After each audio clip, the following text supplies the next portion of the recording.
இதை பற்றி பைபிளில் வந்து பார்த்தீங்க அப்படின்னா, இந்த பூமி எது அப்படிங்கிறது இதில் இன்னொரு டீட்டெயிலும் சொல்லிடுறோம். என்ன அப்படின்னா, வெறும் பலஸ்தீன் மட்டும் இது கிடையாது. இன்றைக்கி பலஸ்தீன் வந்து சுருங்கி போச்சு. இதுக்கு முன்னாடி இருந்த பலஸ்தீனும் சுருங்கி தான் இருந்துச்சு. அப்போ இந்த ஊர் எது, அல்லாஹ் விதித்த பூமி எது அப்படின்னா, இது இப்ராஹிம் நபியுடைய மர்கஸ்களில் ஒரு மர்கஸ். இப்ராஹிம் நபி பல மர்கஸ்கள் உருவாக்குனாங்க. ஒன்று சவுதி அரேபியா, மக்கா, அந்த அரபு தீபகற்பம். இன்னொன்று இது பாலஸ்தீன், ஷாம். இன்னொன்று வந்து பார்த்திங்கன்னா மதியன். இன்னும் நிறைய அவங்க வந்து பார்த்திங்கன்னா வேறு வேறு சென்டர்கள் வந்து அவங்க உருவாக்கிட்டு போனாங்க. ஆனால் இந்த 2 சென்டர் மட்டும்தான் வந்து பார்த்திங்கன்னா தொடர்ச்சியாக அது வந்து அதுக்கு வந்து கண்டினியூட்டி வந்து இருந்துகிட்டு இருக்குது.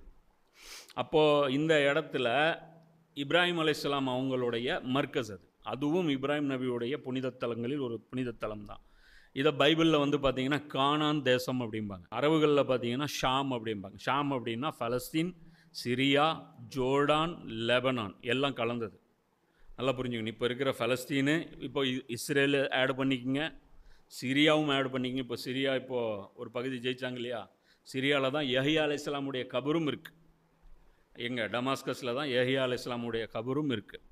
அதே மாதிரி ஜோர்டான் எது? நம்முடைய இந்த ஒரு இப்லீஸ் ஒருத்தன், யார், அஹ்லபைத்தில் இருக்கக்கூடிய ஒரு சைத்தான் இன்னைக்கு ஆட்சி பண்ணிகிட்டு இருக்கிற அந்த ஒரு மன்னர். இப்போது ஜோர்டானு, லெபனான் ஹிஸ்புல்லா இருக்கு இல்லையா? லெபனான். ஜோர்டான் எது?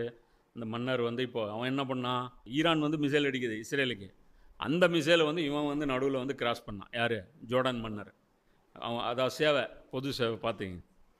அப்போ இந்த இடத்துல இது எல்லாமே அவங்களுக்கு வாக்களிக்கப்பட்ட பூமி தான். வாக்களிக்கப்பட்டது உண்மை. ஆனால் அதுக்கு ஒரு பர்பஸ் இருக்குது. ஆனால் அந்த பர்பஸை நீக்கிட்டு வெறும் வாக்களிக்கப்பட்டது அப்படின்னா இது எப்படிப்பட்டது இருக்குன்னு பார்த்துங்க. ஒரு போலீஸ் இருக்குது, போலீஸ் நியமிக்கப்பட்டிருக்காரு. அவருக்கு சேலரி வந்து 50,000 போட்டாச்சு.